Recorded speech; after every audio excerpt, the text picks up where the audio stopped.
Malacca பத்துபரண்டாமில் 120 ஆண்டுகள் பழமை வாய்ந்தது ஸ்ரீ சுப்பிரமணியர் தேவஸ்தானம்.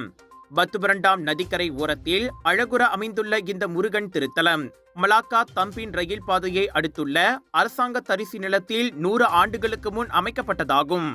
பிறகு படிப்படியாக முன்னேற்றம் கண்டு ஆலயம் வளர்ந்து 1966ஆம் ஆண்டு அது முதல் கும்பாபிஷேகம் கண்டது.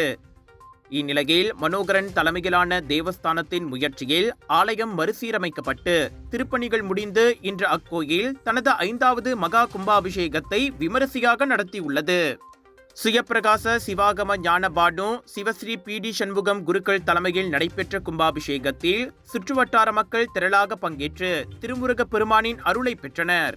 திருப்பூர் நடிநாட்டு பெருஞ்சாந்தி பெருவிழாவும் மிக விமரிசையாக நடைபெற்று வருகின்றது. ஏறக்குறைய 10 யாக குண்டங்கள் அமைத்து முருகப்பெருமானுக்கு பஞ்சகுண்டங்கள் அமைத்து கும்பாபிஷேகம் யாகங்கள் அனைத்தும் மிக விமரிசையாக நடைபெற்று வருகின்றது.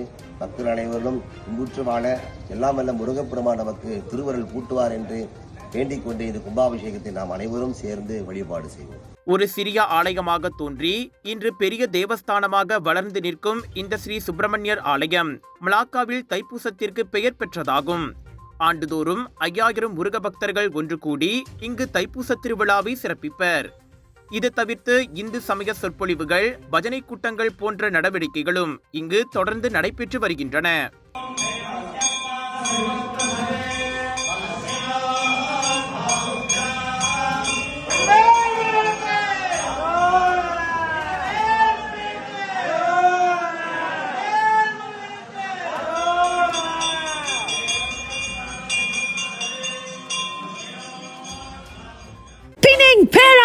மக்களே, உங்களுக்காக அதிரடியாக கலர்ஸ் ஆஃப் இந்தியாவின் northern international Indian expo A1 week Penang Perai Seberang Jaya பினேங்கில் 9 ஜூலை தொடங்கி 13 ஜூலை வரை ஆடை அணிகலன்கள், ஃபுட் ஃபெஸ்டிவல், கலகலன் எல்லாமே ஒரே கூரையின் கீழ். மலேசிய கலைஞர்களுடைய படைப்பு, விஜய் டிவி புகழ் கலைஞர்களுடைய படைப்பு, இப்படி எல்லாமே தூள் கிளப்ப போதுங்க.